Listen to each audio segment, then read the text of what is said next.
प्यारे दोस्तों, मेरा टीवी के आज के इस एपिसोड में फिर हम आपके साथ हैं। और ये जो हमारा आज का एपिसोड है, ये केंद्रित है भारत पर जो ट्रंप ने जो बम फोड़ा है, टेररिस्ट बम जिसको कहा जा रहा है। और 3 दिन जो बहस हुई है संसद में ऑपरेशन सिंदूर को लेके, तो ये दोनों ही मुद्दे जो हैं वो ऐसे हैं कि मोदी को परेशानी में डालने वाले हैं, मोदी सरकार को। किस तरह परेशानी में डालने वाले हैं इसका जिक्र हम आगे करेंगे आपसे। लेकिन थोड़ा बहुत तो आप भी समझते हैं, अगर जरा भी राजनीतिक समझ जो भी रखता है वो ये समझ सकता है कि मैं क्या कह रहा हूं, क्यों कह रहा हूं। टेररिस्ट बम फोड़ के अमेरिका के राष्ट्रपति ने हिंदुस्तान की अर्थव्यवस्था पर चोट पहुंचाने की कोशिश की है। कितनी चोट पहुंचेगी और क्या क्या फर्क पड़ेगा इस टेररिस्ट बम से, उस पर मैं आगे आपसे चर्चा करूंगा। इसी तरह ऑपरेशन सिंदूर को लेकर जिस जिस जिस तरह के विपक्ष ने आरोप लगाए हैं सरकार के ऊपर, वो न केवल निंदनीय है, बल्कि अगर ये भारत ना होता, अगर ये हिंदुस्तान ना होता, किसी और देश में ये सब हुआ होता, इस तरह के कारनामे अगर विपक्ष के द्वारा किए गए होते, तो उन पर देशद्रोह का इल्जाम लगा दिया जाता। और मैं ऐसे ही नहीं कह रहा हूं। अभी देखिए, रूस का यूक्रेन के साथ युद्ध हो रहा है। ना तो यूक्रेन में और ना ही रूस में किसी तरह की हिम्मत किसी के पास रही है। विपक्ष तो वहां भी है, लेकिन किसी ने क्या हिम्मत की है? अमेरिका ने साथ दिया इजराइल का। अमेरिका के किसी देश ने पूछा ट्रंप से कि आप जो कह रहे हैं वो क्या सही है, इसका सबूत चाहिए हमें। इजराइल में किसी की हिम्मत है ये पूछने की वहां की सरकार से कि आप जो गाजा में लड़ाई लड़ रहे हैं उसके हमें सबूत चाहिए, आपके कितने फाइटर जेट गिरे और कितने आपका नुकसान हुआ, कितना गोला बारूद का नुकसान हुआ, आंकड़े दीजिए हमें। ये गोपनीयता रणनीतिक गोपनीयता कहलाती है। और इस तरह के मुद्दों पे इस तरह के सवाल उठाए नहीं जाते, किसी भी देश में नहीं उठाए जाते। तो भारत में क्यों उठाए जा रहे हैं? अब आप सवाल पूछेंगे यहां ऐसा क्यों हो रहा है। यहां इसीलिए हो रहा है कि कांग्रेस पार्टी जो है वो सत्ता से बेदखल होकर रह गई है। 1 दशक से ज्यादा का वक्त हो गया। उसको ये लग रहा कि किसी भी तरह से हमें सत्ता हासिल करनी है, कुछ भी करना पड़े हमें, चाहे देश गर्त में चला जाए। ये नीति है कांग्रेस की, और उसके पीछे पीछे पूरा विपक्ष भी चल रहा है। तो उसकी भी नीति तकरीबन उसी तरह की है। जिस तरह से ये विपक्ष संगठित हुआ था, आपको याद होगा कि मोदी ने एक बार ये बात कही थी कि ये संगठित जो हुए हैं ये देश हित में नहीं हुए हैं, जैसा कि ये कह रहे हैं इंडिया गठबंधन ने बनाया। ये संगठित हुए थे तो इसलिए हुए थे कि मोदी को कैसे हराया जाए। और ये एग्जाम्पल भी उस वक्त दिया गया था कि जिस तरह से बाढ़ आती है तो बाढ़ में सबको अपनी अपनी जान बचाने की पड़ती है। सांप बिच्छू से लेके शेर चीते तक, आदमी तक, सब एक ही घाट पे पानी पीते हैं और एक दूसरे को सांप भी डसते नहीं हैं, इंसानों को या जानवरों को। क्यों? वो सोचते हैं कि ये काम तो हम बाद में भी कर लेंगे, लेकिन अभी फिलहाल बाढ़ से निपटो। तो मोदी की जो आंधी है, जो बाढ़ है, उसने विपक्ष को परेशान करके रखा हुआ है। वो सोच नहीं पा रहे हैं कि क्या करें। और इसीलिए ऑपरेशन सिंदूर का मुद्दा उठाया कि इस पर चर्चा होनी चाहिए। उस पर चर्चा कराने के लिए मोदी सरकार तैयार भी हो गई, बाकायदा चर्चा हुई संसद में। और जब विपक्ष को ये लगा कि हम हार रहे हैं चर्चा में, जवाब उनके पास मुद्दे ही नहीं थे जवाब देने के लिए। जिन मुद्दों को वो बहस का मुद्दा बनाना चाहते थे वो किसी के गले नहीं उतर रहा था। तो वो समझ गए इस बात को कि अगर इसमें हम इसी रास्ते पे आगे बढ़ेंगे तो आगे जाके ये होगा कि देश की जनता फिर से एक बार हमें चुनाव में हरा देगी। 29 में अभी चुनाव है, अभी तो है भी नहीं, लेकिन चिंता तो उन्हें अभी से हो रही है ना, तभी तो वही सब कर रहे हैं। उन्हें मालूम है कि अभी से हम रणनीति बनाएंगे तभी जाके 29 में कुछ कर पाएंगे। तो जो कुछ भी हुआ, अब देखिए चिदम्बरम साहब ने तो ये किया, कांग्रेस के बहुत बड़े नेता हैं, उन्होंने तो क्लीन चिट ही दे दी पाकिस्तान को। उनके एक और नेता हैं गोगोई साहब, उन्होंने क्या किया, उन्होंने तो ये किया कि बिल्कुल साफ साफ शब्दों में सरकार की आलोचना की, यहां तक ऐसे ऐसे सवाल पूछे कि अल्लाह साहब आप ये बताइए कि आपने यहीं से मिसाइलें क्यों फेंकी पाकिस्तान के ऊपर? आप तो कहते थे हम घर में घुस के मारेंगे, तो आपने घर में घुस के कहाँ मारा? और जब राजनाथ सिंह जो रक्षा मंत्री हैं संसद में जो बयान दे रहे थे, उन्होंने ये कहा, बार बार ये पूछा जा रहा था कांग्रेस की तरफ से, विपक्ष की तरफ से, कि ये ऑपरेशन सिंदूर रोका क्यों गया? तो उन्होंने कहा कि हमारा टारगेट पूरा हो गया था, हमने 9 उनके एयरबेस तबाह कर दिए, उनके आतंकी अड्डों को हमने 11 को तबाह कर दिया, और हमारा यही टारगेट था। और हमारा कोई टारगेट युद्ध को लेके नहीं था कि हम पाकिस्तान से युद्ध करेंगे। ये तो शुरू से ही कह रही है सरकार, मोदी भी कह रहे हैं और उनके रक्षा मंत्री भी कह रहे हैं, और हमारे जो सेना प्रमुख हैं वो भी यही बात कह रहे हैं कि हमें सबक सिखाना है पाकिस्तान को। जिस तरह का दुस्साहस पाकिस्तानी आतंकवादियों ने वहां की सरकार की सह पे किया पहलगाम में, उसका सबक मोदी ने कहा था कि ऐसा सबक सिखाया जाएगा कि पाकिस्तान याद रखेगा इसको, और वो किया। तो उन्होंने कहा कि हमारा टारगेट पूरा हो गया था, तो हमें अभी फिलहाल कहने नहीं, आपने युद्ध, गोगोई ने ये भी सवाल उठाया कि साहब ये क्यों नहीं था आपका टारगेट के युद्ध हमें पाकिस्तान से करना है? और संपूर्ण युद्ध करने के खतरे आप जानते हैं कि युद्ध में जो भी देश उलझा, इस समय तो सब यही चाह रहे हैं कि भारत युद्ध में उलझ जाए।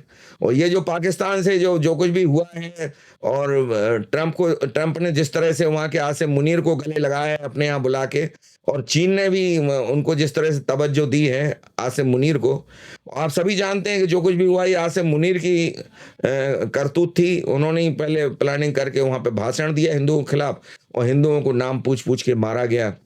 तो अब इसमें तो कोई डाउट रह ही नहीं गया कि वहां की सरकार कठपुतली सरकार है, और जो कुछ भी कर रहे हैं वो आसिम मुनीर कर रहे हैं।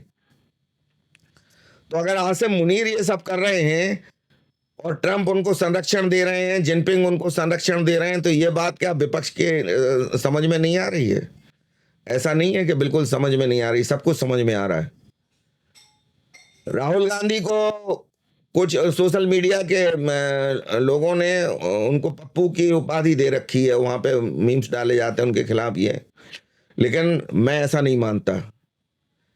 बिल्कुल पप्पू नहीं है राहुल गांधी साहब, क्योंकि उनको बाकायदा एक सोची समझी रणनीति की तरह वो काम कर रहे हैं, और वो जो लेके चल रहे हैं, वो पिछले चुनाव में उन्होंने चौकीदार चोर का नारा दिया, राफेल का मुद्दा उठाया कि मोदी इसमें कमीशन खा गए, मोदी की सरकार कमीशन खा गई, लेकिन सुप्रीम कोर्ट में जाके वो दोनों मुद्दे टाएं फिस हो गए, और चौकीदार चोर है का नारा लगाना भूल गए राहुल गांधी, क्योंकि उनको माफी मांगना पड़ी सुप्रीम कोर्ट में जाके।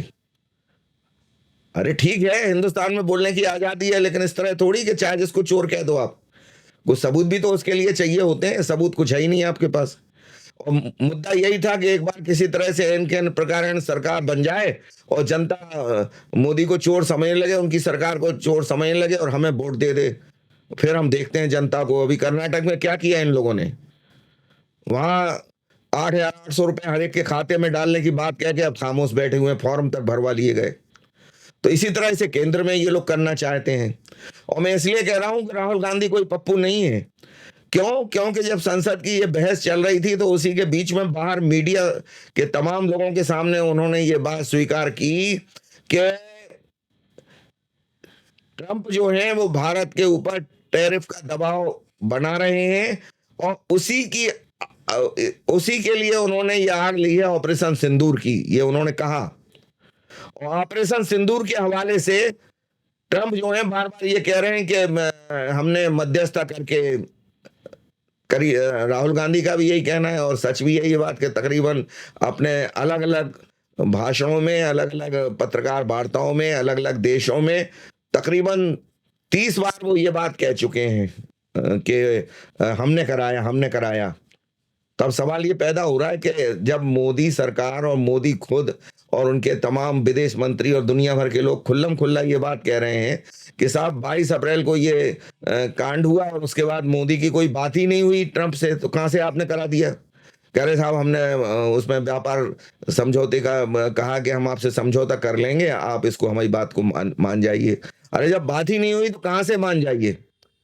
और राहुल गांधी बार बार लगे हुए हैं, प्रियंका गांधी भी अब तो संसद में बहस के दौरान उन्होंने भी इसी तरह के इशारे किए कि साहब अगर वो सच्चे हैं हमारे प्रधानमंत्री नरेंद्र मोदी जी, तो वो ये क्यों नहीं कहते कि ट्रंप झूठे हैं। तो अब ये बताइए कि ये भाषा जो है किसी किसी देश के प्रधानमंत्री की या राष्ट्रपति की भाषा हो सकती है क्या। ट्रंप ने भी बार बार ये आरोप लगाया कि साहब ये हमने मध्यस्थता कराई, लेकिन जब जब भारत की तरफ से बार बार खंडन किया गया तो उन्हें भी स्वीकार करना पड़ा कि नहीं, सीधी मध्यस्थता में हमारा कोई रोल नहीं था। लेकिन अब क्या कर सकते हैं, जिस तरह कुत्ते की पूंछ होती है बार बार टेढ़ी होकर निकलती है, आप पाइप से निकालिए, फिर वो किसी ना किसी बहाने से फिर वो यही बात कहने लगते हैं कि समझौता कोई माने या ना माने लेकिन उसमें हमारा रोल है। अब वो रोल की बात कर रहे हैं, पहले तो कहते थे सीधे सीधे कि हमने कराई, और था क्या, जिस समय 5 बजे ये शाम को ट्रंप ने वहां से एक ट्वीट किया कि भारत पाकिस्तान की लड़ाई रुक जाएगी और हमने उसमें मध्यस्थता कर दी है, उस वक्त भारत में 5 बजे थे, अमेरिका में रात थी और ट्रंप तो सो रहे थे।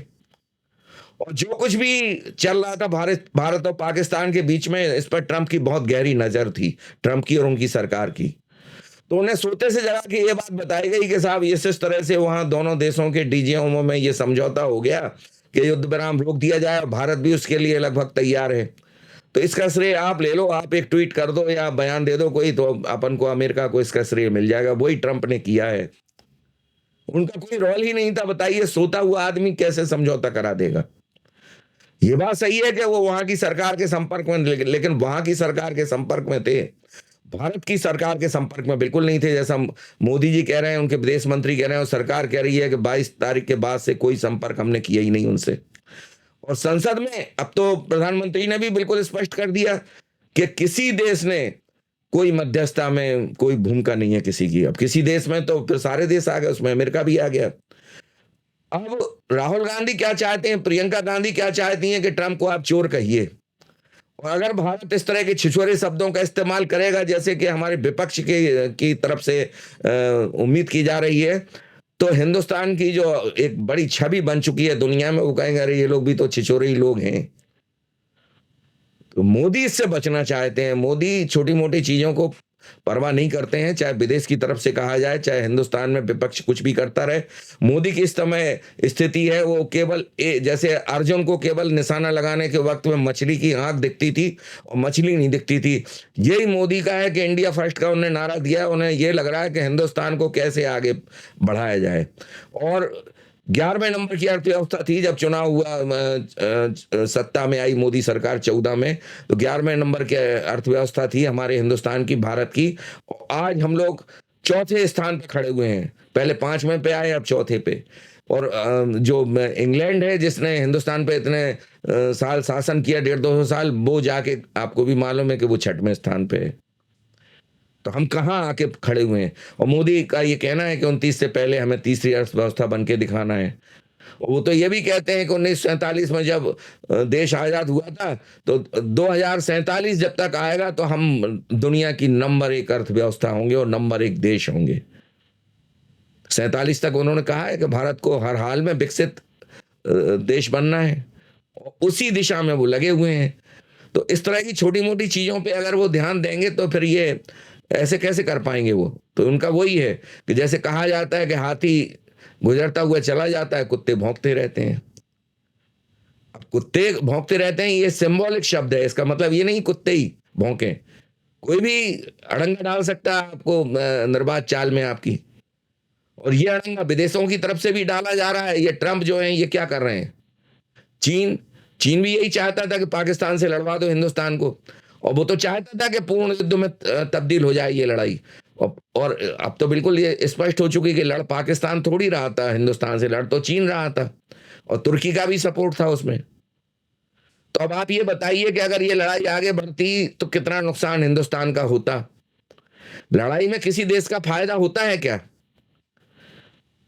आज इजराइल का और फलस्तीन की जो लड़ाई हो रही है, कितना नुकसान इजराइल का हुआ, ये तो हिंदुस्तान है। सवाल पूछे जा रहे हैं, अगर वहां सवाल पूछे जाए, आंकड़े निकल के सामने आ जाएं, तो भौचक रह जाएगी पूरी दुनिया, इतना महंगा है। जो हमने ब्रह्मोस मिसाइलें वहां पे पाकिस्तान के ऊपर दागी हैं, एक एक मिसाइल की कीमत 3400 करोड़ रुपए 3500 करोड़ रुपए आती है। करोड़ों अरबों डॉलर के जो होते हैं वो हमारे फाइटर जेट होते हैं एक एक। अब एक मुद्दा जब कुछ नहीं बना, उनके समझ में कुछ नहीं आया ट्रम्प की मध्यस्थता की बात वो साबित नहीं कर पाए, तो फिर उन्होंने यही कहा कि यही कहना शुरू कर दो साहब, 5 फाइटर जेट गिराए गए। उन्होंने गोलमोल जवाब दे दिया, एक सगुफा छेड़ दिया और विपक्ष ने मुद्दा लपक लिया जैसे कि हमेशा करता है वो। अब वो संसद में उन्होंने ये भी कहा कि साहब आप ये बताइए कि कितने फाइटर जेट गिराए गए। अरे आप ये देखिए कि तबाही कितनी हुई पाकिस्तान में। वहां के जो एयरबेस हैं, वहां की जो सेना है, इस समय वो आईसीयू की स्थिति में है, किसी देश से लड़ाई नहीं लड़ सकती। और लड़ाई नहीं लड़ सकते थे इसीलिए तो उन्होंने समझौता करने के लिए वहां के डीजीएमओ ने यहाँ के डीजीएमओ से संपर्क किया कि साहब हम अब लड़ना नहीं चाहते। क्यों नहीं लड़ना चाहते? आप तो कल तक तो बहुत फुदक रहे थे कि हम तो ये करेंगे वो करेंगे, अब क्या हो गया? तो एक्चुअल क्या है कि उनके एयरबेस इस लायक रहे ही नहीं कि वहां से फाइटर जेट उड़ सकें। और फाइटर जेट जो है वो नागरिक हवाई अड्डे होते हैं, उनसे नहीं उड़ते वो, उनके लिए अलग से स्पेस, उनकी गति अलग होती है, उनका हर चीज, उनका वजन अलग होता है, सब कुछ अलग होता है। तो पाकिस्तान इस स्थिति में अब है कहाँ? तो उन्होंने कहा साहब फाइटर जेट गिराए, अब 5 गिराए। अब 5 में ये भी हो सकता है कि 3 पाकिस्तान के और 2 हिंदुस्तान के हों। अगर हिंदुस्तान के 5 गिराए गए होते तो खुल के नहीं कहते वो। तो उन्होंने कहा इस युद्ध में 5 फाइटर जेट गिराए गए। और ये भी कहा कि अगर समझौता नहीं होता या मैं समझौता नहीं कराता, मध्यस्थता नहीं करता, तो परमाणु हमला हो जाता और बहुत बड़ा नुकसान हो जाता दोनों देशों का। जब उन्होंने देखा कि भारत कबूल नहीं कर रहा उनकी बात को, तो फिर उन्होंने दूसरी तरह से उस बात को कहना शुरू कर दिया कि भारत के नेता बड़े समझदार हैं और पाकिस्तान के नेता भी बहुत समझदार हैं, बड़ा विवेकपूर्ण निर्णय लिया उन्होंने और इसको जो है वो हमारी बात को मान के और युद्ध विराम कर दिया। कुल मिला के अमेरिका भारत के पीछे पड़ा हुआ है और यही वजह है कि जिस मोदी को और जिस हिंदुस्तान को अमेरिका अपना दोस्त कहा करता था, आज पूरी तरह से दुश्मनी का बर्ताव कर रहा है वो। एक शेर है जोश मलियावादी साहब का कि बर्ताव दोस्ती के हद से निकल गए हैं। बर्ताव दोस्ती के हद से निकल गए हैं, या तुम बदल गए हो या हम बदल गए हैं। कहीं ना कहीं कुछ ना कुछ तो हुआ ही है। तो मोदी का तो शुरू से ही यही है कि इंडिया फर्स्ट, तो वो तो नहीं बदला उन्होंने अपना रवैया। ट्रंप का ये कहना है कि आप अगर इंडिया फर्स्ट कहते हैं तो हमारा भी अमेरिका फर्स्ट का नारा है, हमारे आगे झुकिए आप। ये व्यापार समझौता जो करना चाहता है अमेरिका, ये क्या है? ये भारत को झुकाना चाहता है। वो अमेरिका का फायदा देखना चाहता है, हिंदुस्तान का नुकसान करना चाहता है। मोदी ये नहीं होने देना चाहते, इसीलिए 1 अगस्त से उन्होंने टैरिफ लगा दिया 25% और पेनल्टी भी कहा कि हम लगाएंगे। अरे लगा दीजिए आप। और फिर कहीं ना कहीं जब हिंदुस्तान ने अपना कड़ा रुख दिखाया कि ठीक है लगा लीजिए आप, उससे हमें कोई फर्क नहीं पड़ने वाला, इस तरह से हम दबाव में आके कोई समझौता नहीं करेंगे आपके साथ, तो फिर वो थोड़ा नरम भी पड़े। और उन्होंने फिर ये भी कहा कि मोदी हमारे दोस्त हैं बहुत अच्छे, लेकिन दोस्त होने के बाद मोदी बात नहीं मानते। वो रूस से तेल खरीद रहे हैं, वो ईरान से तेल खरीद रहे हैं, तो ईरान से तेल खरीदने पे भी उन्होंने प्रतिबंध लगा दिया भारत के विरुद्ध। और रूस से तेल खरीदने पे भी वो कह रहे हैं कि हम प्रतिबंध लगाएंगे, जबकि रूस से और ईरान से जो तेल खरीदने वाले देशों में यूरोप के भी कई देश हैं, अमेरिका खुद खरीदता है। तो ये दोहरा रवैया है उनका, और वो चाहते हैं कि आप महंगा तेल जो है हमसे खरीदिए। अमेरिका से भी भारत तेल खरीदता है, लेकिन बहुत कम खरीदता है क्योंकि बहुत महंगा है वो। एक संतुलन बनाने के लिए, ताकि अमेरिका ये कहे कि हमसे भी खरीदते हैं, कह तो सके कम से कम अपनी नाक बचाने के लिए, लेकिन खरीदते कितना है। अभी ट्रंप ने जब टैरिफ लगाया तो उन्होंने यही कहा कि भारत जो है वो अमेरिका के ऊपर, भारत तो एक विकसित देश है, अभी विकासशील देश है, विकास के दौर में है, और अमेरिका विकसित देश है, तो आप भारत से अमेरिका की तुलना कर रहे हैं। अरे ठीक है, जो विकसित देश हैं उनसे आप बराबरी का व्यवहार करिए। दुनिया की यह उसूल है दुनिया का कि जो विकासशील लोग हैं और जो अभी विकास के दौर में हैं, विकसित देश उनकी मदद करेंगे। तो इसलिए अमेरिका का टैरिफ बहुत कम था और हिंदुस्तान का टैरिफ थोड़ा ज्यादा था।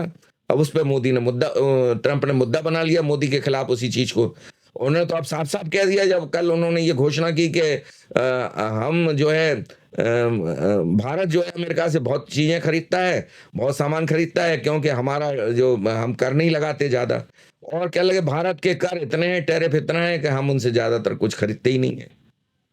तो ठीक है, आपको जहाँ से फ़ायदा हो वहाँ से खरीदिए। लेकिन ये तो कोई बात नहीं हुई कि आप कहोगे साहब वो हम जो है वो आप पे टैरिफ लगा देंगे अगर आप इस तरह से हमारी बातों को नहीं मानेंगे। और ये कोई तरीका है कि आप इस तरह से दबाव बनाएँ? ऑपरेशन सिंदूर को लेके कहीं आप कह रहे हैं हमने मध्यस्थता करा दी, कहीं आप कह रहे हैं कितने विमान गिराए गए, फलाँ किया गया। हिंदुस्तान में विपक्ष को मुद्दा दे रहे हैं आप, वो जानते हैं आप क्यों? क्योंकि वो सब कुछ चल तो अमेरिका से ही रहा है। अभी जब सोरेस को इन्हीं ट्रंप ने हटाया, और सोरेस के खिलाफ ट्रंप के ही बयान थे कि सोरेस भारत को कमजोर करने में लगे थे। बताइए वहां के जिस तरह के लोग उद्योगपति और कारोबारी, और पिछली सरकार के जो तंत्र था सरकार का, बाइडेन सरकार थी, बाइडेन की भी उसमें सहमति रही होगी निश्चित तौर से कि जब भारत को कमजोर करना है तो अमेरिका तो चाहता ही है कि भारत कभी भी पावरफुल देश ना बन पाए, ताकि हमसे डर के रहे हमेशा। मोदी नहीं चाहते, मोदी का ये कहना है कि हम पावरफुल बन के दिखाएंगे तुम्हें। वो उनको नागवार गुजरे ये बात, कैसे बन के दिखा सकते हैं आप जब तक हम नहीं चाहेंगे? अरे आपकी कोई बपौती है क्या? हम मेहनत करेंगे, दिन रात एक करेंगे, हम अपना दिमाग लगाएंगे। अभी अभी कल ही अंतर्राष्ट्रीय रेटिंग आई है कि 2025-26 में भारत की जो विकास दर है, जो जीडीपी है, वो 6.4 रहेगी, जबकि दुनिया के और देशों में चीन की, अमेरिका, कहीं किसी की उतनी विकास दर नहीं रहने का अनुमान लगाया जा रहा है। तो वो तो आंकड़ों पे आधारित होती है, आप उसको कैसे रोकेंगे? भारत के आंकड़े बता रहे हैं कि हम आगे जा रहे हैं, और तुम कैसे रोक लोगे? लेकिन नहीं मानते हैं वो। तो अब वो सवाल ये पैदा होता है कि एक तो देखिए चिदम्बरम को हमने बताया, उन्होंने क्लीन चिट दे दी संसद में के पास। ये कोई गले से उतरने वाली बात है कि आप हमारे दुश्मन देश को क्लीन चिट दे रहे हैं? भले ही विपक्ष हैं, आप विपक्ष हैं, लेकिन देश के हित का कोई जज्बा है आपके अंदर के नहीं है? गौरव गोगोई पूछ रहे हैं कि साहब आप ये बताइए कि आपने पूरा युद्ध क्यों नहीं किया? अरे संपूर्ण युद्ध में अगर हम उलझ जाते तो यही तो अमेरिका, यूरोप और सभी देश चाह रहे, चीन भी यही चाह रहा कि पाकिस्तान से लड़वा दो इनको, और एक बार लड़ाई होगी सब भूल जाएंगे, चौकड़ी विकास दर और फलाओ विकास, इतना नुकसान हो जाएगा, देश की अर्थव्यवस्था सब बर्बाद हो जाएगी पूरी। और मोदी इस बात को समझ रहे हैं। वो तो अपना एक उनका नारा उन्होंने बना लिया कि ये युद्ध का समय नहीं है, और युद्ध किसी समस्या का समाधान हो नहीं सकता। चाहे वो ये बात रूस से कहें, चाहे इजराइल से कहें, चाहे पाकिस्तान से कहें, चाहे किसी से भी कहें, लेकिन वो कहते यही है, और सच्ची बात यही है। युद्ध से कहीं समस्याएं सुलझती हैं।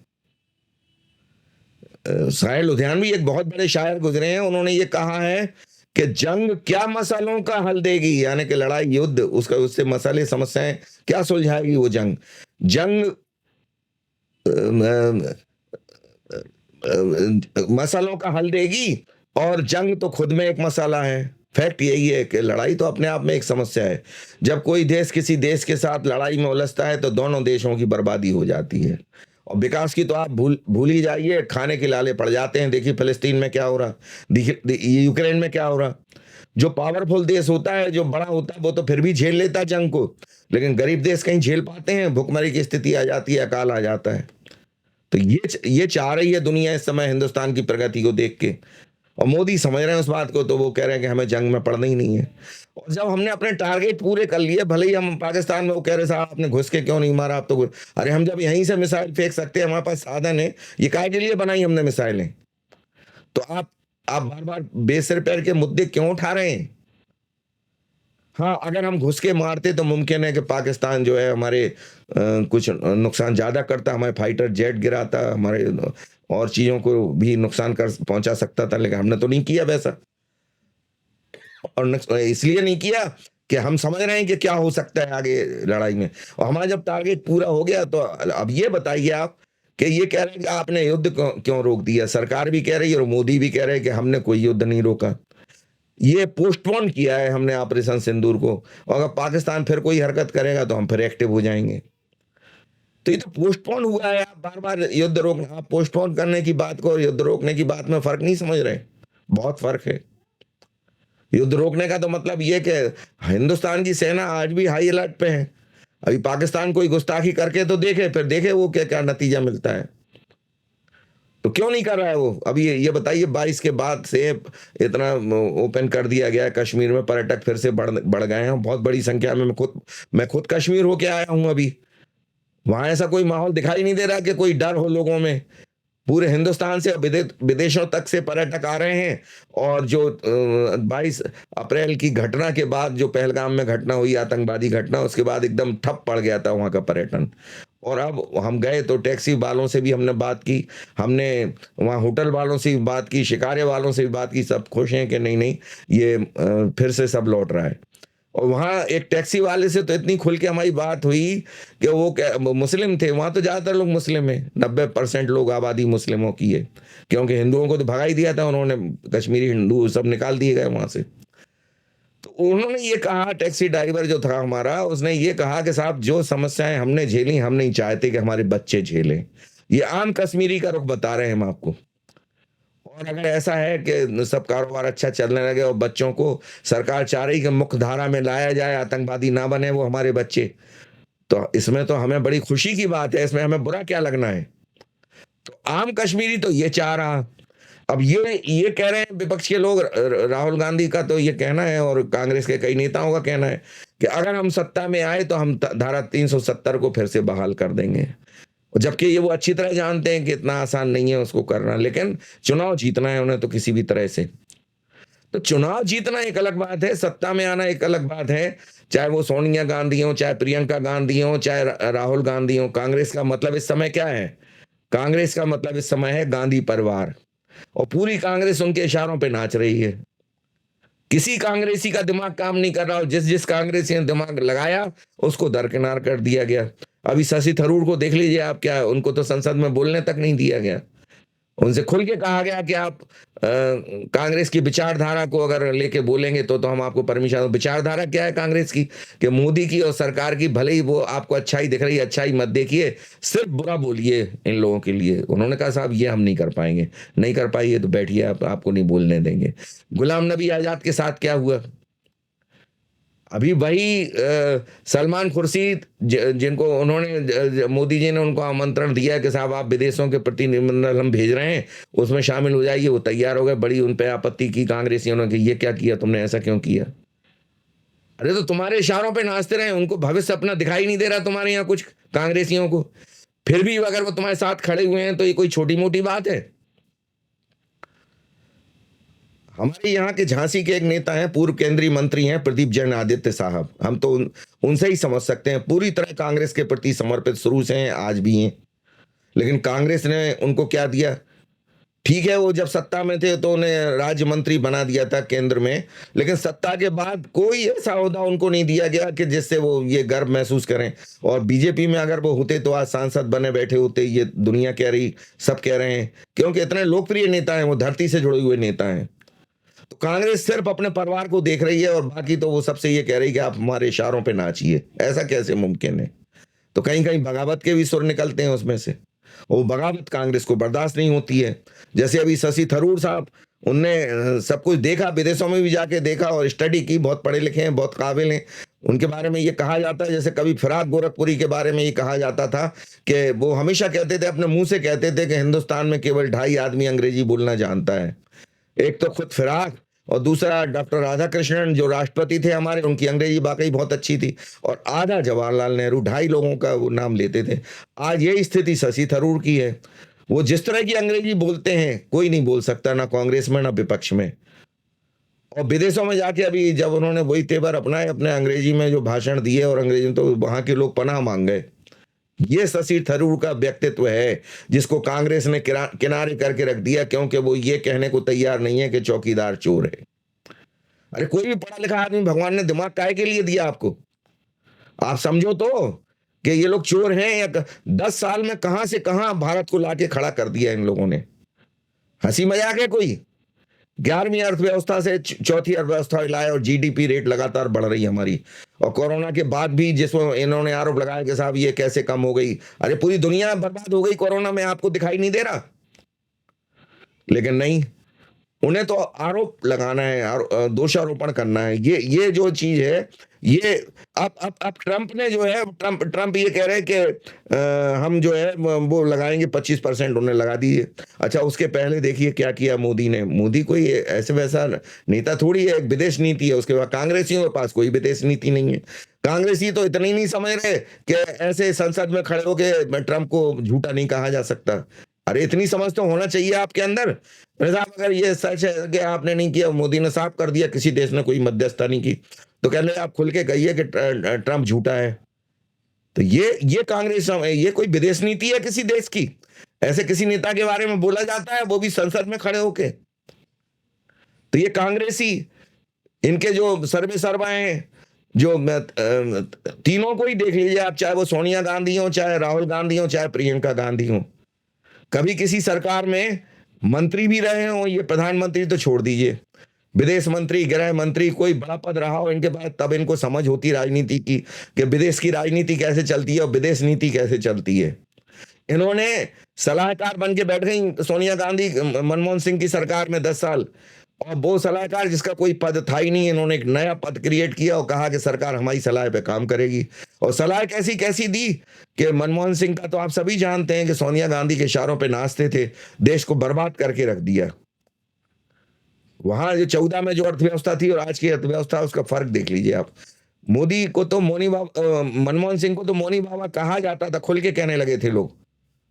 और मोदी का उल्टा है, वो इतने मुखर रहते हैं कि वो जरूरत जहां भी होती है वहां जवाब देते हैं, और जहां नहीं होती बिल्कुल नहीं देते।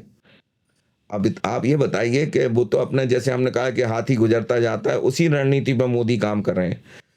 खुल्लम खुल्ला 1 साल से ज्यादा समय तक चुनावी सभाओं में राहुल गांधी ने नारा लगाया, हर सभा में जाते थे।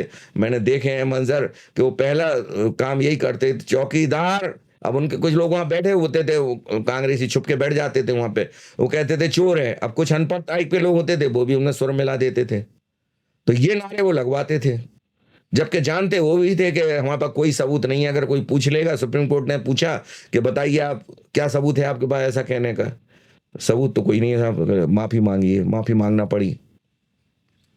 तो ये है राहुल गांधी और ये है प्रियंका गांधी, जो 2 सीटें भी नहीं दिला पाई थी। प्रियंका गांधी को सर्वे सर्वा बना दिया गया था उत्तर प्रदेश के चुनाव में कांग्रेस ने। सब कुछ उन्हीं के इशारे पर हो रहा था, टिकट वितरण से लेकर हर चीज। 403 सीटें हैं विधानसभा की यूपी में, और 2 सीटें आई थी कुल। ये है प्रियंका गांधी।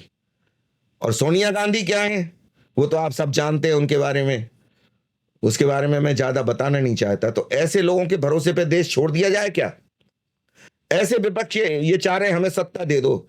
देश की जनता क्या इतनी बेवकूफ है कि अगर तुम सत्ता में आओगे तो यही 3 लोग सत्ता में रहेंगे, यही शासन करेंगे देश पे? और इनके पास कोई राजनीतिक समझ है नहीं है, कोई विदेश नीति की भी समझ नहीं है, तो देश कहां जाएगा? ये मुझे कहने की जरूरत थोड़ी है, ये तो आप सब समझ सकते हैं अच्छी तरह से। कोई तजुर्बा तो होना चाहिए आपके पास, तजुर्बा ही नहीं है कोई।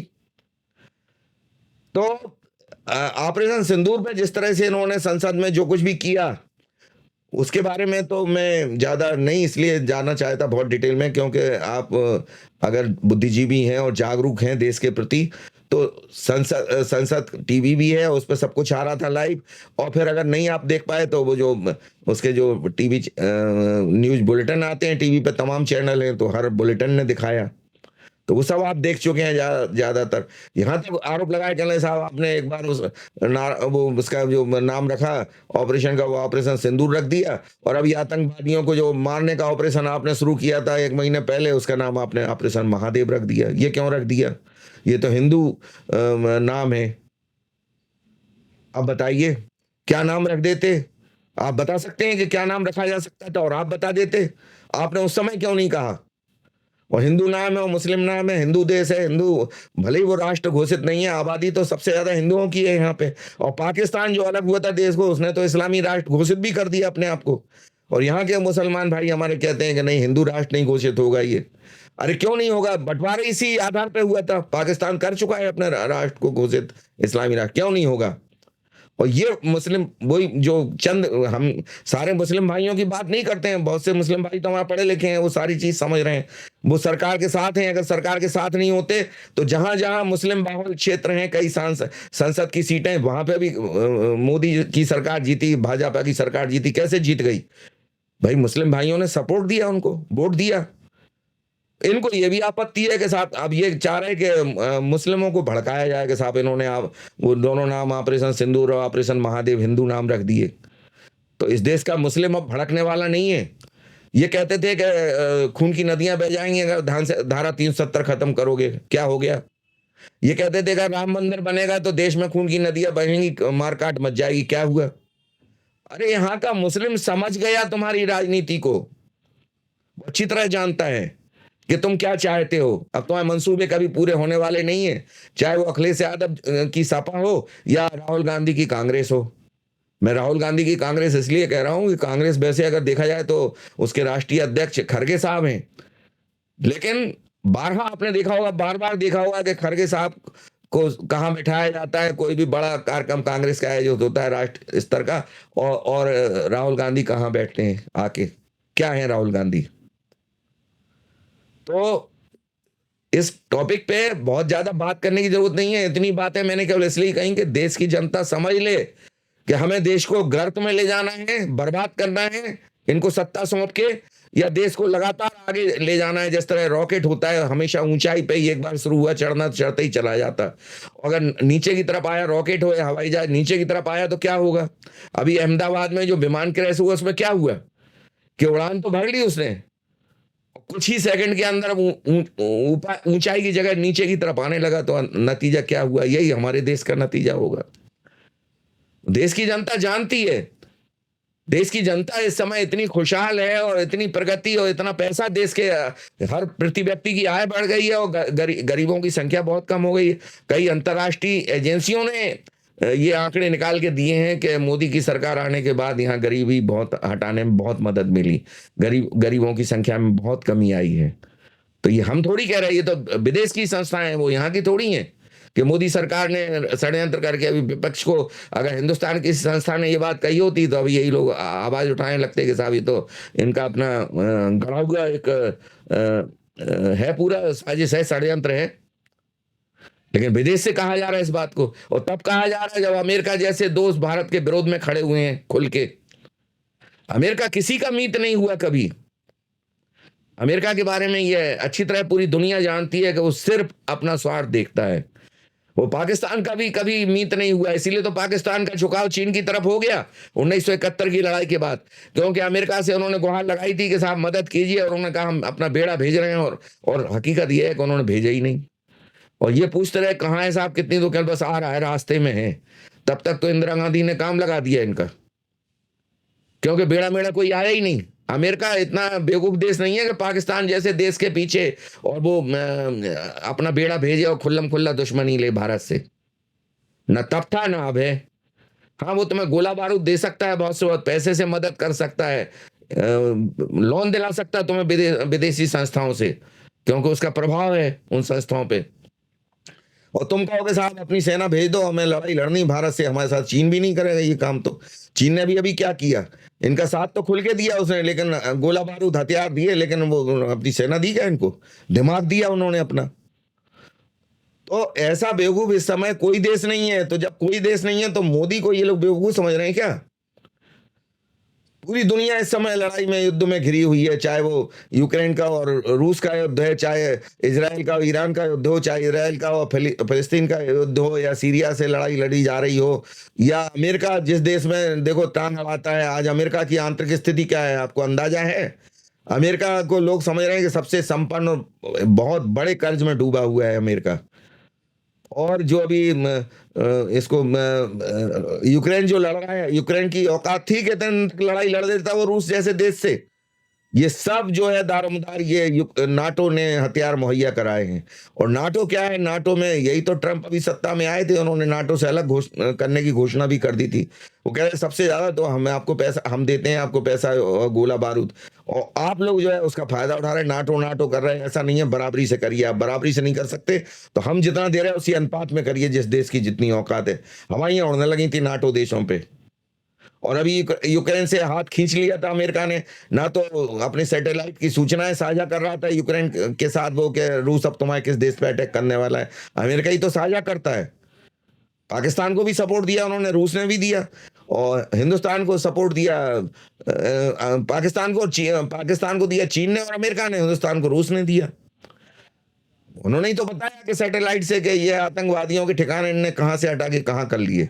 हमारे अपने भी सैटेलाइट हैं, हम लोग भी सक्रिय थे, लेकिन जब पुष्टि हो जाती है दो तरफ से, कोई सूचना एक सी आ रही हो तो कंफर्म हो जाता। हमने जाके वहीं पर मिसाइलें फेंकी और तबाह कर दिया उनका। मसूद अजहर रो रहा था, उसके 14 लोग मारे गए, उसने यहां तक कहा कि मैं खुद भी मारा जाता तो ज्यादा बेहतर होता। तो इतनी कामयाब स्ट्राइक हिंदुस्तान ने पाकिस्तान खिलाफ की, और ये लोग कह रहे हैं कि साहब ये कोई स्ट्राइक ही नहीं है। ये एक्चुअल क्या है, ये संसद में बहस करके मोदी सरकार को नीचा दिखाना चाहते थे। मोदी को नीचा दिखाना चाहते थे, उनकी सरकार को नीचा दिखाना चाहते थे। तो ये तो बहुत गलत बात है। तुम्हारे अंदर वो कह रहे हैं कि इंडिया फर्स्ट, और तुम कह रहे हैं कि नहीं कांग्रेस फर्स्ट या सापा फर्स्ट। अरे कोई नीति तो होना चाहिए तुम्हारी भी देश के प्रति। देश प्रेम है कि नहीं है तुम लोगों के अंदर? और यही आरोप लगते हैं उन पे कि साहब ये तो विदेशों से आए हुए लोग हैं, उनकी माँ जो है विदेश से आई थी, तो उनको बहुत बुरा लगता, प्रधानमंत्री नहीं बनने दिया था, गया था उनको। अब वो कह रहे हैं चलो ठीक है, माँ आई थी तो हम लोग तो नहीं आए, हमें बना दो। अब जनता समझ चुकी है, उस समय तो धोखे में आ भी सकती थी। उस समय वो अगर चाहते तो राहुल गांधी को बनाया जा सकता था, लेकिन वो चूक गए अवसर, क्योंकि उन्हें तो ऐसा लग रहा था कि अब हम सत्ता में आ गए तो वहां पर समय समय 2 बार तो आए, दूसरे चुनाव में भी जीत गए, तब बन जाते हैं। अब मौका नहीं देगी जनता तुम्हें। अब वो कह रहे साहब राहुल गांधी को नहीं बना रहे, आप इनको पप्पू कह रहे तो प्रियंका गांधी को बना दो। अरे उनकी क्या राजनीतिक समझ है? कितनी बार वो केंद्रीय मंत्री रही, या कितनी बार उन्होंने किस देश की मुख्यमंत्री प्रदेश की रही? क्या समझ है उन्हें? क्या तजर्बा है राजनीति का? किसी के भी हाथ में देश सौंप दिया जाए तो ये तो देश की जनता होने नहीं देगी। अब चलिए आते हैं कि जो ट्रंप ने जो टैरिफ लगाया है हिंदुस्तान पे, वो टैरिफ क्या है? 25-26% का, वो 25% का टैरिफ उन्होंने लगाया है।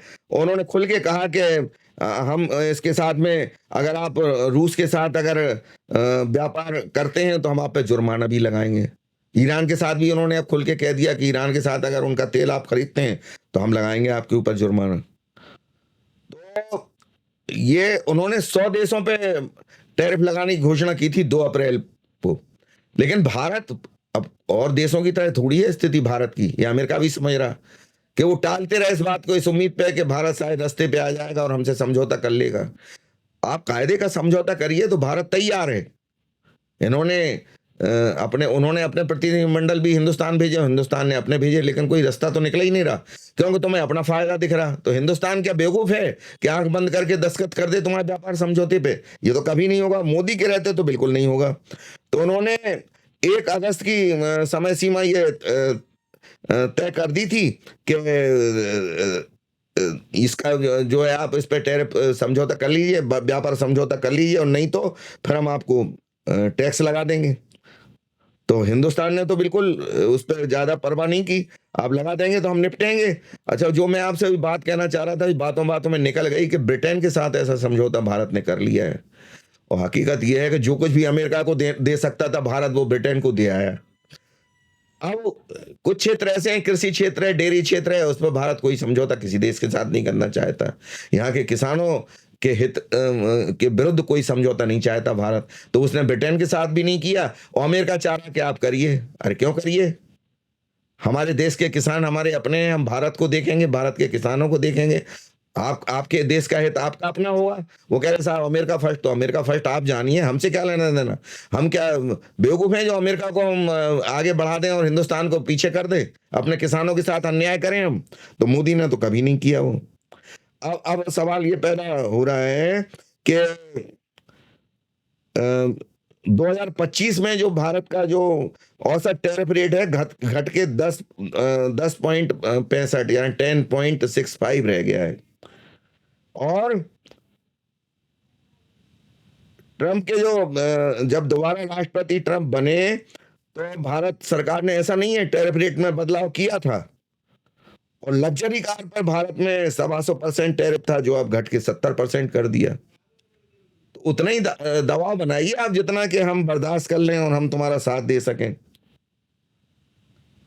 अमेरिका को जो है भारत की तरफ से जो निर्यात हम करते हैं, तो भारत के 30 क्षेत्रों से वो निर्यात आता है। इनमें 6 कृषि और 24 उद्योग क्षेत्र में आते हैं, तो हमारा फायदा होता है, किसानों का फायदा होता है हमारी। अब जिन क्षेत्रों पे अमेरिका ये कह रहा है कि हम 25% टैरिफ लगाएंगे, जुर्माना लगाएंगे, वो तो खैर रूस की बात है कि रूस से अगर आप तेल खरीदना बंद नहीं करते या व्यापार नहीं करना बंद करते, क्योंकि रूस इस समय अमेरिका की आंखों में सबसे बड़ी किरकिरी है। ट्रंप ने खुल के ये घोषणा कर दी, अरे आप यूक्रेन से तो घने समझौते कर रहे हैं, अमेरिका का फायदा देख रहे हैं, रूस से कह रहे हैं आप युद्ध बंद कर दो। रूस क्या बेवकूफ है? आप हर देश को बेवकूफ समझ रहे हैं। तो ट्रंप ने जब पुतिन ने कह दिया कि हम नहीं करेंगे, और पुतिन को धमकियां देने लगे वो। अरे भारत तो तुम्हारी धमकियों में आ जाएगा, रूस तुम्हारी धमकियों में आएगा कभी, जिसके पास तुमसे भी ज्यादा परमाणु बम है। अमेरिका से भी ज्यादा परमाणु बम रूस के पास है, टेक्नोलॉजी के मामले में भी पीछे नहीं है। और रूस की ये दम है कि यूक्रेन को तो पूरी दुनिया, नेटो देश और अमेरिका सभी सपोर्ट दे रहा है, एक तरह से हथियार दे रहा, गोला बारूद है, तब वो लड़ पा रहा। रूस को कौन दे रहा? लेकिन रूस के अपने कोई दम है, ये तो आप समझ में दुनिया की आ चुकी। जो अपने दम पे वो एक तरह से नाटो देशों से युद्ध कर रहा, वो तो इनडायरेक्टली वो यूक्रेन से युद्ध थोड़ी कर रहा रूस। अब आप उसका कुछ कर तो पाए नहीं। तो अभी अभी कहा था कि साहब हम मोहलत दे रहे 3 महीने की पुतिन को, पुतिन समझ जाए, युद्ध बंद कर दें। तो पुतिन इनकी धमकियों में आने वाले हैं। ना भारत इनकी धमकियों में आने वाला है, ना पुतिन इनकी धमकियों में आने वाले हैं। तो वो उन्होंने कहा, अमेरिका ने, वो कहते हैं कि 25% जो हम टैरिफ लगा रहे हैं वो बेस रेट है, और 10% टैरिफ हम तब तक लगाते रहेंगे जब तक कि आप रूस से तेल खरीदेंगे। तो 35% हो गया ये टैरिफ भारत के विरुद्ध, जो 25% वो कह रहे हैं। और ये आंकड़ों के माध्यम से हम बात आपसे कर रहे हैं। भारत से अमेरिका को हमारी ज्वेलरी का भी बहुत बड़ा निर्यात होता है, सोने की, हीरे की ज्वेलरी, क्योंकि भारत में इसका बड़े पैमाने पर निर्माण होता है और इनकी डिजाइनिंग ऐसी है कि अमेरिका में पसंद किया जाता है उसको। हीरा भी निर्यात होता है, सोना चांदी भी निर्यात होता है। तो अगर ये टैरिफ अगर वो 25% ही रहेगा, कम नहीं किया जाएगा, तो हमारे देश के, इसमें कोई शक नहीं है कि जो हमारे देश के सोने चांदी का जो कारोबार होता है, सराफ लोग हैं या उनके कारीगर हैं, उन पर बहुत फर्क पड़ेगा। सबसे ज्यादा असर तो सोने चांदी के ही कारोबार पे पड़ेगा अमेरिकी टैरिफ का। और ये जो कारोबार है, ये गुजरात, राजस्थान, महाराष्ट्र, ये 3 राष्ट्र ऐसे हैं जहां पे सबसे ज्यादा ये कारोबार होता है सोना चांदी का। फिर दूसरा, भारत से जो है वो अमेरिका को 4.93 अरब डॉलर का कपड़े का निर्यात किया जाता है, इस पर भी असर पड़ेगा। ये बिल्कुल तय है कि भारत से बहुत बड़े पैमाने पर कपड़े का निर्यात होता। टेक्सटाइल उद्योग पे असर पड़ेगा इसका। तो अगर मोदी या भारत सरकार ये कह रही है कि कोई ज्यादा फर्क नहीं पड़ने वाला है, तो ये आपने एक विज्ञापन देखा होगा कि एक ट्रैक्टर सवार जो टीवी पे आया करता था पहले, के एक ट्रैक्टर में ड्राइवर जो है वो ट्रैक्टर निकालता है ऐसे रेलवे क्रॉसिंग से कि जहाँ पे खुला हुआ क्रॉसिंग थी, वहाँ पे कोई रोक नहीं थी, और ट्रेन भी आ रही होती तो वो निकाल देता था। उसको लोग समझाते थे कि साहब ये आप ये मत करिए, इससे आप खतरे में आ जाएंगे, और ट्रेन अगर एक्सीडेंट बड़ा हो गया तो ट्रेन के यात्री भी खतरे में आ जाएंगे। वो कहता है कोई फर्क नहीं पड़ता। फिर एक दिन ये हुआ कि उसकी तो आदत थी, एक दिन ट्रेन की चपेट में आ गया उसका ट्रैक्टर, और वो घर में उसकी तस्वीर टांग दी गई, उस पर एक हार टंगा हुआ था, और उस तस्वीर से आवाज आ रही है कि वो फर्क तो पड़ता है। तो फर्क तो पड़ेगा अमेरिका के टैरिफ का, ऐसे थोड़ी होता है कि कोई फर्क नहीं पड़ेगा, ये तो गलत बात है। फिर भारत अमेरिका को जो है अभी 14.39 अरब डॉलर के मोबाइल, टेलीकॉम और इलेक्ट्रॉनिक जो उपकरण है वो बेचता है। इन पर असर पड़ेगा, बिल्कुल पड़ेगा। और अगर देखिए, एप्पल बहुत बड़ी मोबाइल निर्माता कंपनी है दुनिया की, सैमसंग और एप्पल 2 ही हैं। फिर उसके बाद चीन के आते हैं ओप्पो वगैरह तमाम कंपनियां हैं, लेकिन टॉप पे यही हैं। तो अभी एप्पल हिंदुस्तान में अपनी कंपनी डालना चाह रही थी, ट्रंप ने उस पर विरोध किया कि आप हिंदुस्तान में डालिए, वरना हम आप पे बहुत टैरिफ लगा देंगे। आप पे क्या लगा देंगे, भारत पे लगाएंगे तो आप पे तो अपने आप लग जाएगा। तो वो जो कंपनियां, उन्होंने खुल के कुछ नहीं कहा, लेकिन उनकी इच्छा आज भी है कि वो भारत में आके लगाएं। लेकिन अगर ऐसा टैरिफ अगर अमेरिका भारत पे लगाता है, तो वो जो भारत में काम पहले से ही काम कर रही है एप्पल तो भारत में, तो और नई कंपनियां भी डालना चाहती जो काम कर रही थी, तो टैरिफ के बाद वो भारत क्यों आएंगी बताइए आप। और स्टील एल्युमिनियम के भी कारोबार पे असर पड़ेगा इस टैरिफ से। तो कुल मिला के ये हम कह सकते हैं कि तकरीबन साल में $700 करोड़ का नुकसान होगा हिंदुस्तान को इस अमेरिकी टैरिफ से। और ये आंकड़ों की भाषा में मैं बात कर रहा हूं, तो फर्क तो पड़ेगा और हमारी अर्थव्यवस्था पे असर पड़ेगा। जो हमारी जीडीपी की जो रेट है जो जो लगातार बढ़ रही है, और अभी कल ही अंतर्राष्ट्रीय रेटिंग आई है कि 6.4 की दर से बढ़ती रहेगी 25-26 में भी, निश्चित तौर से उसमें भी फर्क पड़ेगा। फिर जब निर्यात कम होगा हमारा, तो उपभोग भी कम होगा और नौकरियां जो हैं वो हमारी जाएंगी, लोगों की नौकरियां भी जाएंगी। तो इन लोगों की इन तमाम चीज़ों की वजह से गरीबी की स्थिति भी, जो आज के कहा जा रहा दुनिया में कि भारत ने गरीबी रेखा से निकालने में बहुत मदद की, तो वो स्थिति भी फिर से लौट सकती। और फिर सबसे बड़ी बात कि जो हम लगातार हमारा मेक इन इंडिया का जो नारा है मोदी का कि आप हमारे यहाँ आके कारोबार कीजिए, हम आपको सुविधाएं देंगे। तो सुविधाएं आप देंगे, लेकिन भारत में बना हुआ सामान जब जाएगा अमेरिका, तो सबसे बड़ा खरीदार है वो। तो वहां पे अगर तुम इस तरह टैरिफ लगाओगे तो कोई कंपनी क्यों आएगी तुम्हारे यहाँ, क्योंकि उसको इनडायरेक्ट तो वो टैरिफ का असर उस कंपनी पे भी पड़ेगा ना। तो कुल मिला के हम ये कह सकते हैं कि पूरा रूटीन फाइनेंशियल अर्थ चक्र जिसको हम कहते हैं वो प्रभावित हो जाएगा भारत का, और यही अमेरिका चाहता है। और हमारा जो सरप्लस है, भारत ने जो बना के रखा हुआ है सरप्लस, वो इस समय बहुत बड़ा है, वो भी कम हो जाएगा। सरप्लस आप जानते हैं कि सोने में होता है। भारत की करेंसी थोड़ी देखी जाती है सोना कितना है आपके पास, उससे देखी जाती है कि आपका विदेशी मुद्रा का भंडार कितना है, वो कम हो जाएगा। तो ये अगर देखा जाए, अगर हम इसको मनन करें इस चीज को, कि ट्रंप जिस तरह से कर रहे हैं एक्टिविटीज अपनी, और धीरे धीरे भारत को समय देते चले गए। वो अप्रैल में ही उन्होंने कई देशों पे लगा दिया था, 100 देशों पे, लेकिन भारत पे ही लगाया, छोड़ दिया था, 3 महीने की छूट दी पर यदि आज भी वो ये चाह रहे हैं कि भारत झुक जाए उनके सामने, मोदी की सरकार झुक जाए, अमेरिका के जो हित के समझौते हैं उन पर दस्तखत करने लगे। ये है ट्रंप का जो रुख है। अभी वो जब भारत ने उनने कहा लगा रहा है 25% लगा दीजिए, कोई ज़्यादा बहुत, भारत ने तो ये कह दिया अभी कि हम इस फैसले का जो तुमने 25% उसका अध्ययन करेंगे। कोई जवाब ही नहीं दिया कि हम घबरा गए या कुछ ऐसा लगना नहीं चाहिए किसी से। और ये अमेरिका समझ रहा है कि यार ये तो बड़े अलग तरह के लोग हैं, इनको कोई फर्क ही नहीं पड़ा। यही टैरिफ हम किसी और देश पर लगाते। अभी चीन के साथ उन्होंने समझौता कर लिया, व्यापार समझौता, जो कि भारत का दुश्मन देश है। तो अभी तक अमेरिका की रणनीति ये थी कि वो भारत के ऊपर हाथ अगर रखे हुए था, इसलिए रखा था कि वो भारत दोस्त मानता था भारत को या मोदी को। ट्रंप से लड़ाई में चाहे वो अप्रत्यक्ष लड़ाई हो, चाहे प्रत्यक्ष लड़ाई हो, चाहे शीत युद्ध, इसमें भारत अमेरिका का साथ दे सकता था और दिया भी है उसने इनडायरेक्टली। अमेरिका इसलिए चाहता था। अब जब देखा कि नहीं यार, ये तो हमारे तकाजे पूरे हो ही नहीं रहे मोदी से और भारत से, तो वो दुश्मन देश उसका, जो अमेरिका का सबसे बड़ा दुश्मन देश जिसको कहा जाता, वो चीन है। दूसरे नंबर पर रूस आता, तो चीन से भी हाथ मिला लिया उन्होंने, टैरिफ समझौता उनके साथ भी कर लिया, व्यापार समझौता। तो आप इस हद तक जा सकते हैं और हिंदुस्तान से उम्मीद कर रहे हैं कि तुम्हारे कदमों में आ जाएंगे हम, तो ये तो कभी नहीं होगा। तो दोस्तों, मैंने बहुत सारी आज बातें की आपसे, और किस तरह से जो टैरिफ बम है और उसका जो ऑपरेशन सिंदूर है उससे क्या रिश्ता है। अगर भारत ने खंडन नहीं किया होता ट्रंप का और ये कबूल कर लिया होता, या हम कह रहे नहीं कबूल किया तो खामोश रह जाता, कि वो कह रहे थे कि हमने समझौता करा दिया, अगर चुप रह जाता तो आज ये बातें नहीं आती सामने।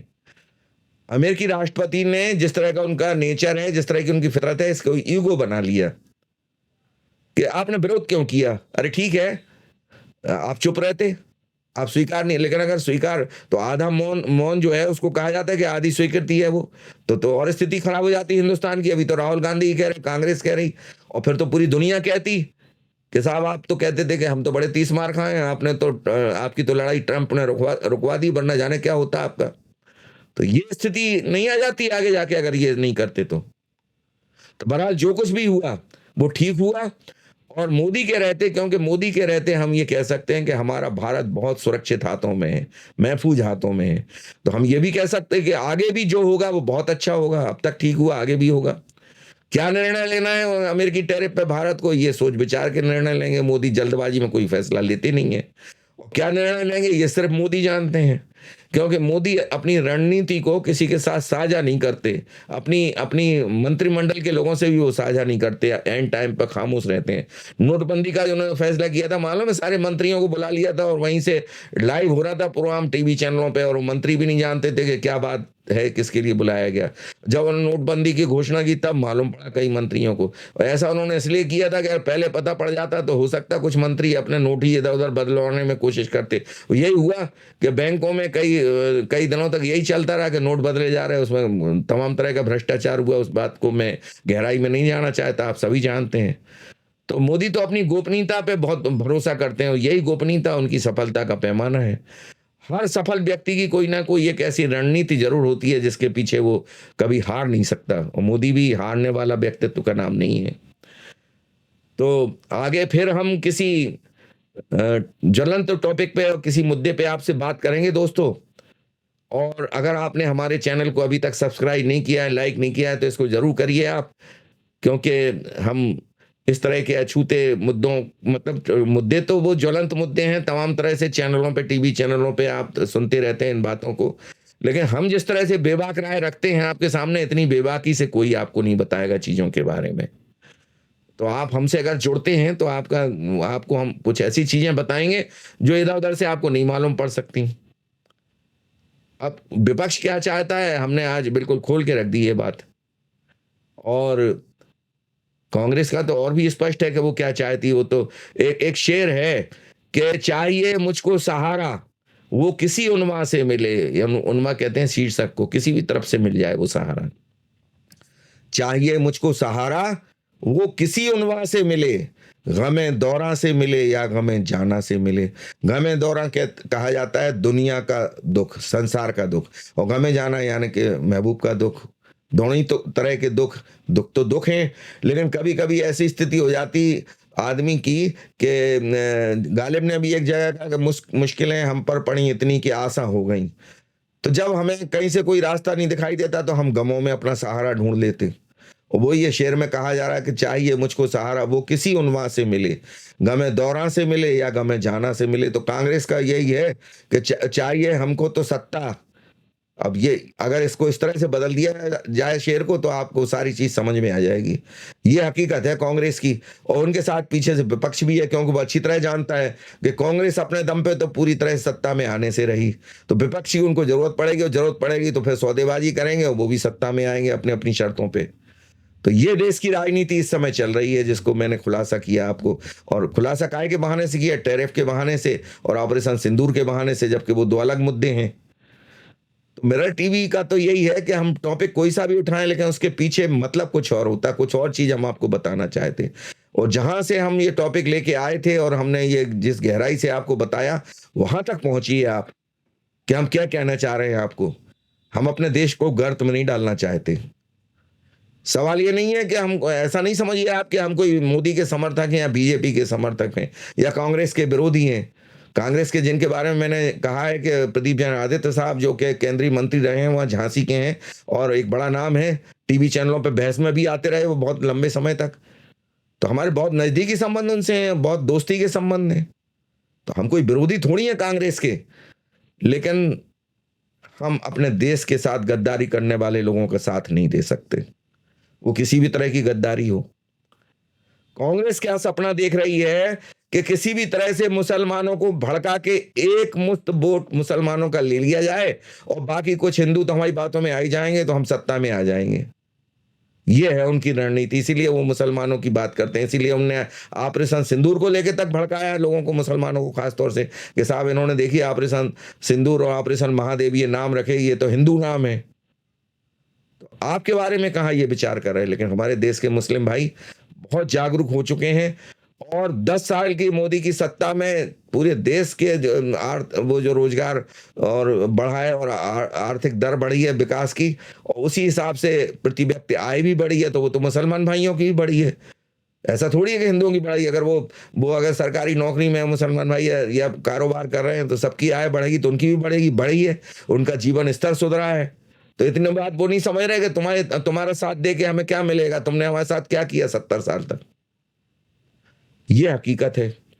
तो बहरहाल आप हमारे टीवी को लाइक कीजिए, सब्सक्राइब की भी उसको करिए, और अगर आपको लगता है कि ये हमने कुछ हटके कुछ बातें आपको बताई हैं और इन बातों से और लोगों को, हमारे देश की जनता को भी परिचित होना चाहिए, तो ये वीडियो आप शेयर ज़रूर कीजिए अपने तमाम लोगों के साथ। भले ही वो देश में रहते हों, एनआरआई भी हमारे हैं जो भारत के विदेश में रहते हैं और जिनके मन में ये भावना है इंडिया फर्स्ट की, उनके साथ भी शेयर कीजिए। तो हमारा जो एक मिशन है कि वो हमें भारत का साथ देना है हर हाल में। ना हमें बीजेपी का साथ देना है, ना कांग्रेस का साथ देना है, ना सपा का साथ देना है, और ना टीएमसी का साथ देना है, ना किसी और दल का साथ देना है। हमें कोई मतलब नहीं है किसी से। हम एक विशुद्ध भारतीय हैं और हम वो बात करेंगे जो कि भारत के हित में होगी। बहुत-बहुत धन्यवाद। नमस्कार।